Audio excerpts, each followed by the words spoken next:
नमस्कार, मैं शिवानी बिहारी न्यूज में आपका स्वागत है। आज है 5 नवंबर। खबरों की ओर बढ़ने से पहले एक नजर सुर्खियों पर। दूसरी बार शराब पीकर पकड़ाने वालों की ऐसे होगी पहचान। 23 नवंबर के बाद से विधानसभा का शीतकालीन सत्र संभावित। बीपीएससी की एलडीसी परीक्षा का डेट जारी। दाखिल खारिज में लागू होगा फीफो व्यवस्था। T20 वर्ल्ड कप के सेमीफाइनल और फाइनल मैच से पहले आईसीसी ने बदले कुछ नियम। अब चलिए बढ़ते हैं बिहार की अब तक की 25 बड़ी खबरों की ओर विस्तार से। आईबी ने 1671 रिक्तियों के लिए जारी की भर्ती अधिसूचना। इंटेलिजेंस ब्यूरो ने सिक्योरिटी असिस्टेंट और मल्टीटास्किंग स्टाफ के कुल मिलाकर 1671 रिक्तियों पर भर्ती के लिए अधिसूचना जारी की है। इन पदों के लिए अगर शैक्षणिक योग्यता की बात की जाए तो आवेदक को मैट्रिक पास होना चाहिए। इच्छुक और योग्य उम्मीदवार इस वैकेंसी नोटिस से जुड़ी हुई समस्त जरूरी जानकारी और आवेदन करने के लिए इस वीडियो के इसी पेज पर नीचे डिस्क्रिप्शन बॉक्स में दिए गए वेब लिंक पर जरूर क्लिक करें। आवेदन करने की तारीख 5 नवंबर से 25 नवंबर 2022 है। विस्तृत जानकारी के लिए आप ऑफिशियल वेबसाइट mha.gov.in पर जाकर चेक कर सकते हैं। दूसरी बार शराब पीकर पकड़ाने वालों की ऐसे होगी पहचान। शराबबंदी वाले बिहार में अभी भी ना ही पीने वाले बाज आ रहे हैं और ना ही बेचने वाले। वहीं बिहार के जेलों में शराब के धंधों में संलिप्त या पीने वालों की संख्या लगातार बढ़ रही है।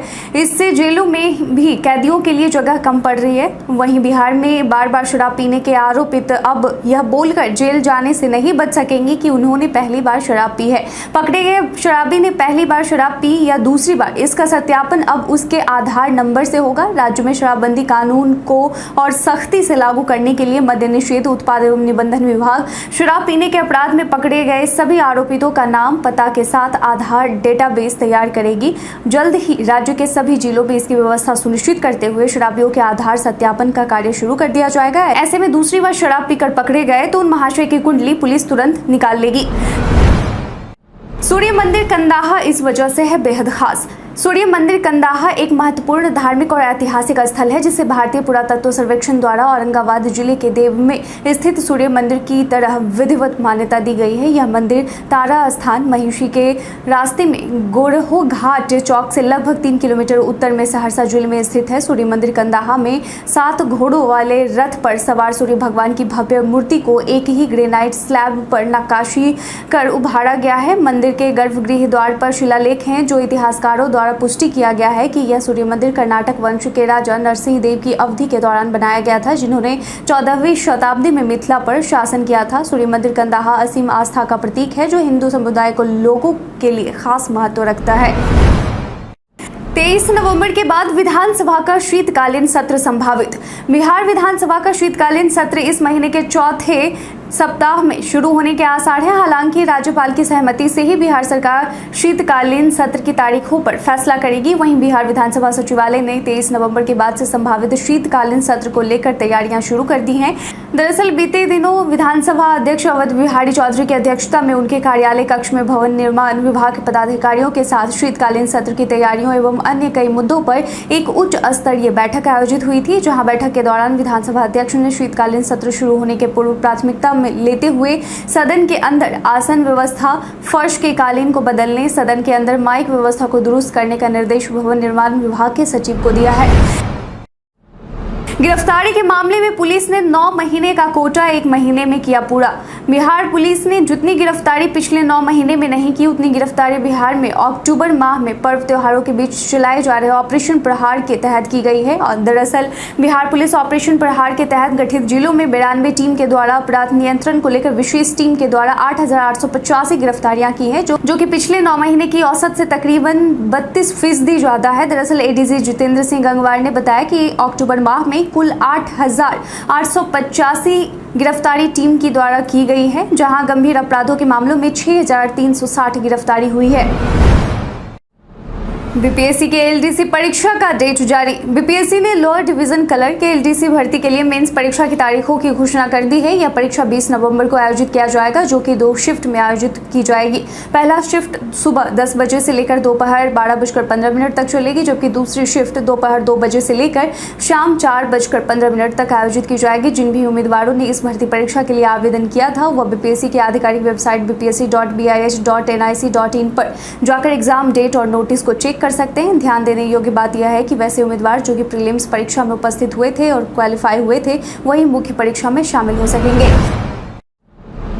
सरकार ने प्राइवेट स्कूलों पर कसी नकेल। प्रदेश भर में बड़ी संख्या में संचालित हो रहे पहली से 8वीं कक्षा तक के निजी विद्यालयों पर सरकार ने नकेल कसते हुए बिहार सरकार के शिक्षा विभाग ने पहली से 8वीं तक के स्कूल को संचालित करने के लिए अनुमति लेना अनिवार्य कर दिया है। बता दें कि नए शैक्षणिक सत्र से अब राज्य में बिना अनुमति के 8वीं कक्षा तक के निजी विद्यालय संचालित नहीं होंगे। वहीं पहले से अनुमति प्राप्त निजी विद्यालयों को भी अपने अभिलेख शिक्षा विभाग के ई-संबंधन पोर्टल यानी edu.online.bihar.gov.in पर डीईओ के माध्यम से अपलोड कराना जरूरी है।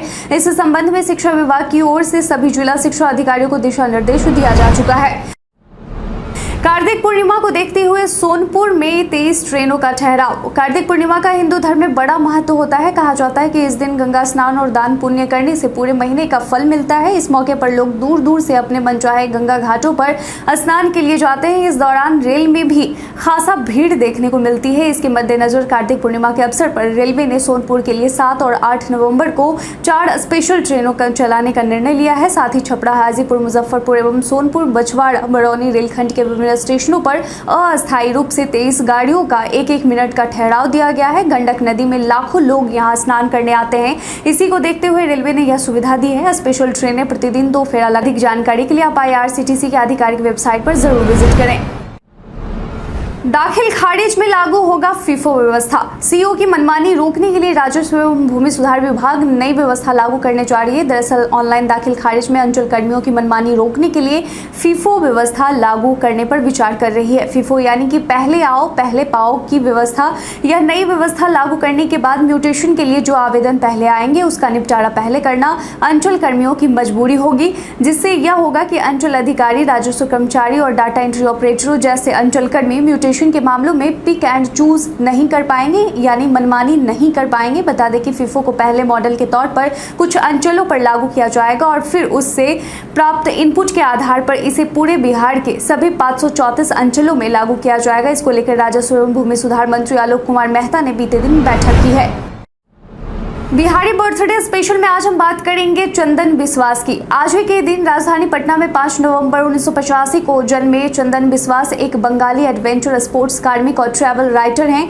वह सोलो ट्रांस हिमालय साइकिलिंग अभियान को पूरा करने वाले पहले व्यक्ति बने। उन्होंने अपनी साहसिक यात्रा पर आधारित एवं वृत्तचित्र फिल्म चराई बेटी का निर्देशन किया है। बिस्वास ने 2010 से एडवेंचर स्पोर्ट्स की शुरुआत की थी। वह पर्वतारोहण, रॉक क्लाइंबिंग और माउंटेन साइकिलिंग से भी जुड़े हुए हैं। बिस्वास सोलो ट्रांस हिमालय साइकिलिंग अभियान को सफलतापूर्वक पूरा करने वाले पहले व्यक्ति थे। इस यात्रा में उन्हें फरवरी 2017 से जुलाई 2017 तक उन्हें 153 दिन का समय लगा। इस यात्रा में बिस्वास ने बांग्लादेश, भूटान, नेपाल और भारत के देशों में 6249 किलोमीटर साइकिल चलाई।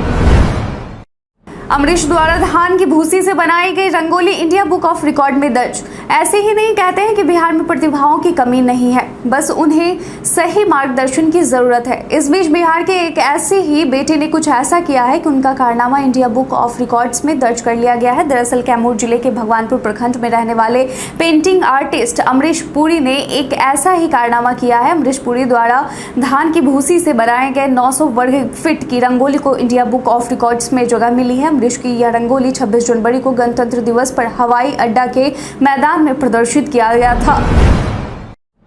स्वास्थ्य विभाग ने कहा 10 से 11 जिलों में महामारी रोग विशेषज्ञ नहीं। बिहार स्वास्थ्य विभाग के प्रधान सचिव प्रत्यय अमृत ने राज्य की स्वास्थ्य व्यवस्थाओं को आईना दिखाने वाला एक बयान दिया है। उन्होंने कहा कि राज्य के 10 से 11 जिलों में महामारी रोग विशेषज्ञ ही नहीं है। दरअसल स्टेट हेल्थ सोसाइटी बिहार और Asian development research institute Patna के संयुक्त तत्वाधान में आयोजित कार्यशाला में बोलते हुए प्रत्यय अमृत ने ये बात कही। उन्होंने कहा कि 10 से 11 जिले ऐसे हैं जहाँ पर एक भी महामारी रोग विशेषज्ञ नहीं है। उन्होंने कहा कि स्वास्थ्य विभाग में कहां कितने मानव बल की कमी है उसे देखा जा रहा है। कमी को पूरा करने के लिए सरकार काम कर रही है। एएनएम की पोस्टिंग नीति की भी समीक्षा की जा रही है ताकि एएनएम को उन जगहों पर नियुक्ति किया जा सके जहां पर वे काम करने में सहज महसूस करती हैं।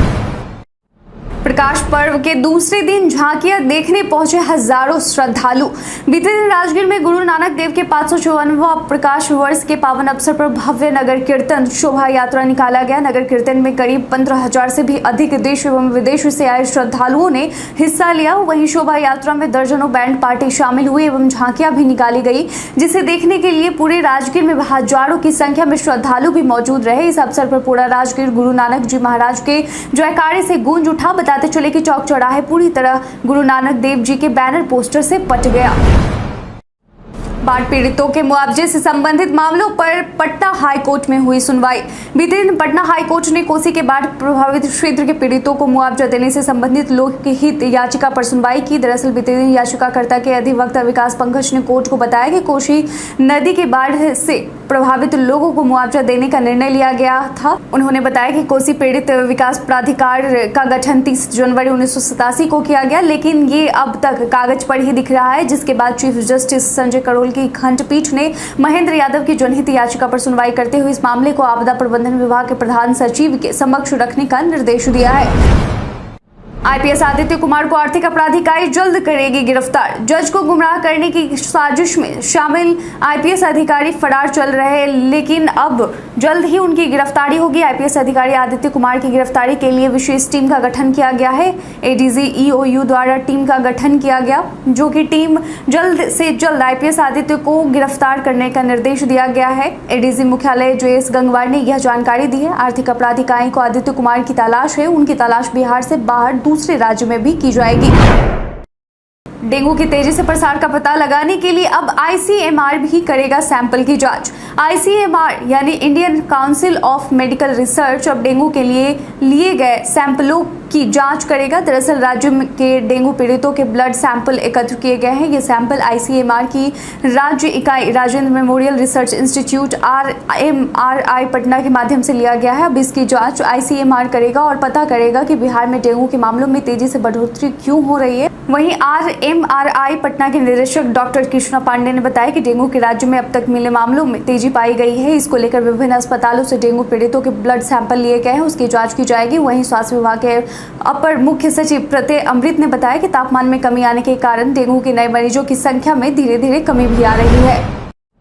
विजय हजारे ट्रॉफी के लिए विनय का हुआ चयन। कहते हैं अगर दिल से कुछ कर गुजरने का जज्बा हो तो तमाम मंजिलें आसान हो जाती है। कुछ ऐसा ही साबित कर दिखाया बगहा के विनय साहनी ने। क्रिकेट के प्रति उनके जुनून और लगाव की वजह से विनय का चयन विजय हजारे ट्रॉफी में हुआ है। दरअसल विनय राजधानी पटना के मोइनुल हक स्टेडियम में आयोजित हुई विजय हजारे क्रिकेट टूर्नामेंट में शामिल हुए थे, जिसके बाद उनके प्रदर्शन ने उन्हें यह मुकाम दिया है। विनय के इस चयन पर बगहा के क्रिकेट प्रेमियों सहित प्रबुद्ध लोगों में हर्ष का माहौल है। विनय को बधाई देने वालों का तांता लगा हुआ है। जेल से बाहर आए आनंद मोहन। सरसा जेल में उम्र कैद की सजा काट रहे पूर्व सांसद आनंद मोहन बीते दिन जेल से बाहर आ गए हैं। 15 दिन के पेरोल पर आनंद मोहन की बीते दिन दोपहर लगभग 12 बजे के करीब उनकी रिहाई हुई। वहीं बाहुबली नेता की रिहाई के दौरान उनके स्वागत के लिए पत्नी लवली आनंद और बेटा सहित बड़ी संख्या में समर्थक जेल पहुंचे थे। गौरतलब है कि उनकी रिहाई का इंतजार पिछले 2 दिन से किया जा रहा था। बताया जा रहा है कि उनकी बेटी की सगाई का कार्यक्रम होना है, जिसमें शामिल होने के लिए उन्होंने पेरोल पर रिहा करने की मांग की थी, जिस पर मंजूरी मिलने के बाद उनके जेल से बाहर आने का रास्ता साफ हो गया था। उनकी पेरोल पर रिहाई बीते मंगलवार को होनी थी, लेकिन जेल में कागजात नहीं पहुंचने के कारण 2 दिन की देरी हो गई। वहीं बीते दिन जब वह जेल से बाहर आए तो उनके समर्थकों में जबरदस्त उत्साह नजर देखा जा रहा था। केजरीवाल ने किया ट्वीट, दिल्ली के बराबर ही बिहार में वायु प्रदूषण। दिल्ली सीएम अरविंद केजरीवाल ने दिल्ली के वायु प्रदूषण की तुलना बिहार के वायु प्रदूषण से कर दी है। उन्होंने अपने एक ट्वीट में कहा है कि दिल्ली के बराबर ही बिहार में भी वायु प्रदूषण है। दरअसल अरविंद केजरीवाल ने एक रिपोर्ट शेयर कर दावा किया कि प्रदूषण केवल दिल्ली की समस्या नहीं है, बल्कि बिहार, उत्तर प्रदेश और हरियाणा के शहरों के भी हाल बुरे हैं। इस रिपोर्ट के मुताबिक बिहार के मोतिहारी, बेतिया और कटिहार जैसे शहरों का AQI दिल्ली से थोड़ा ही कम है और आंकड़े यही कहते हैं कि बिहार के कटिहार जिले का प्रदूषण स्तर दिल्ली के करीब पहुंच गया है। कटिहार का AQI शुक्रवार की सुबह 11 बजे 402 पर पहुंच गया था। वहीं दिल्ली का AQI 450 पर पहुंच गया था। जदयू और आरजेडी के विलय पर भड़के उमेश कुशवाहा। जदयू का राजद में विलय होने को लेकर चर्चाएं खूब तेज हैं। इसको लेकर जब जदयू से पूछा जाता है तो पार्टी के नेता भड़क जाते हैं। इस बीच जनता दल यूनाइटेड के प्रदेश अध्यक्ष उमेश कुशवाहा ने सुशील मोदी के बयान पर पलटवार किया है, जिसमें उन्होंने दावा किया था कि जदयू और आरजेडी का जल्द ही विलय होने वाला है। उमेश कुशवाहा ने कहा है कि नीतीश कुमार और तेजस्वी यादव के साथ आने के बाद से सुशील मोदी की बेचैनी बढ़ गई है। यही वजह है कि वो महागठबंधन को लेकर लगातार अनर्गल बयानबाजी कर रहे हैं। उमेश कुशवाहा ने कहा कि सुशील कुमार मोदी को सब कुछ पता है, महागठबंधन के नेता नीतीश कुमार है और पूरे अटूट के साथ सरकार चल रही है। T20 वर्ल्ड कप के सेमीफाइनल और फाइनल मैच से पहले आईसीसी ने बदले कुछ नियम। T20 वर्ल्ड कप 2022 का रोमांच चरम पर है। अभी सुपर 12 के मुकाबले खेले जा रहे हैं। कुल 12 टीमों में से 4 टीमें सेमीफाइनल के लिए क्वालिफाई करेंगी और इनमें से 2 टीम फाइनल में पहुंचेगी, जिसमें न्यूजीलैंड सेमीफाइनल में पहुंचने वाली पहली टीम बन चुकी है। अब आईसीसी ने इस वर्ल्ड कप के सेमीफाइनल और फाइनल मुकाबले से पहले अपने एक नियम में बदलाव किया है। दरअसल सुपर 12 मुकाबले में कई मैच बारिश की वजह से प्रभावित हुए हैं। उसी को देखते हुए आईसीसी ने फैसला किया है कि सेमीफाइनल और फाइनल में कम से कम 10 ओवर होने के बाद ही मैच न होने की परिस्थिति में डकवर्थ लुईस नियम को लागू किया जाएगा। वहीं एक बार टॉस होने के बाद टीम में कोई बदलाव नहीं होगा और मैच बारिश या किसी अन्य वजह से जहां रुकेगा रिजर्व डे में वहीं से शुरू होगा। भारत के इतिहास में आज की तारीख कई कारणों से है दर्ज। महान स्वतंत्रता सेनानी चित्तरंजन दास का 1870 में जन्म हुआ। हरियाणा के भूतपूर्व मुख्यमंत्री तथा स्वतंत्रता सेनानी बनारसी दास गुप्ता का 1917 में जन्म हुआ। हिंदी के प्रसिद्ध साहित्यकार उदय राजू सिंह का 1921 में जन्म हुआ। भारतीय राजनेता तथा बम्बई नगर पालिका के संविधान के निर्माता फिरोज शाह मेहता का 1915 में निधन हुआ। ध्रुपद तथा ख्याल गायन शैली के श्रेष्ठतम गायक फयाज खां का 1950 में निधन हुआ। प्रसिद्ध कवि एवं आलोचक विजयदेव नारायण शाही का 1982 में निधन हुआ। प्रगतिवादी विचारधारा के लेखक और कवि नागार्जुन का 1998 में निधन हुआ। हिंदी फिल्म निर्माता निर्देशक B.R. चोपड़ा का 2008 में निधन हुआ। भारत के ऐसे विलक्षण कलाकार भूपेन हजारिका का 2011 में निधन हुआ। भारत के प्रथम प्रधानमंत्री जवाहरलाल नेहरू ने 1961 में न्यूयॉर्क की यात्रा की। वायरल खबर में आज बात होगी युवाओं को मिलने वाले बेरोजगारी भत्ता के बारे में। सोशल मीडिया पर कई तरह की सूचनाएं वायरल होती हैं, लेकिन सभी सच हो यह जरूरी नहीं है। इसी कड़ी में आज हम बात करेंगे युवाओं को मिलने वाले बेरोजगारी भत्ता के बारे में। दरअसल पीआईबी ने अपने एक ट्वीट में लिखा है कि एक वायरल व्हाट्सएप मैसेज में दावा किया जा रहा है कि प्रधानमंत्री बेरोजगारी भत्ता योजना के तहत सरकार बेरोजगार युवाओं को हर महीने 6,000 का भत्ता दे रही है। पीआईबी ने आगे लिखा है कि यह मैसेज फर्जी है। भारत सरकार ऐसी कोई योजना नहीं चला रही है। कृपया ऐसे मैसेज फॉरवर्ड ना करें। गूगल ने माता पिता और उनके बच्चों के लिए जोड़े नए फीचर्स और सुविधाएं। गूगल असिस्टेंट के लिए एक किड्स डिक्शनरी भी जोड़ा जा रहा है, जो स्पीकर, स्मार्ट डिस्प्ले और मोबाइल उपकरणों पर आयु उपयुक्त उत्तर प्रदान करेगा। 9 to 5 गूगल रिपोर्ट के अनुसार नया अभिभावकीय नियंत्रण अपडेट माता पिता को यह चुनने देगा कि बच्चे किस संगीत और वीडियो सेवाओं का उपयोग कर सकते हैं और वे किस प्रकार देख या सुन सकते हैं। आने वाले हफ्तों में एंड्रॉइड और iOS के लिए गूगल सहायक, गूगल होम और फैमिली लिनक्स ऐप्स के माध्यम से नियंत्रण उपलब्ध होंगे। वे आपके बच्चे के खाते के लिए असिस्टेंट सेटिंग में उपलब्ध होंगे। गूगल असिस्टेंट के लिए एक किड्स डिक्शनरी जोड़ा जा रहा है, जो स्पीकर, स्मार्ट डिस्प्ले और मोबाइल उपकरणों का आयु के अनुसार उत्तर देगा। क्या अनिल सैनी की विधायकी फिर से होगी बहाल? विधानसभा की सदस्यता खो चुके अनिल सैनी ने पहली बार अपने आवास पर प्रेस वार्ता की। इस प्रेस वार्ता के दौरान अनिल सैनी ने बताया कि निचली अदालत के फैसले को दिल्ली हाईकोर्ट ने सस्पेंड कर दिया है। हाईकोर्ट का फैसला आने के बाद अनिल सैनी ने विधानसभा अध्यक्ष को अपना ज्ञापन सौंपा, जिसके बाद उन्हें उम्मीद है कि उनकी विधायकी एक बार फिर से वापस बहाल कर दी जाएगी।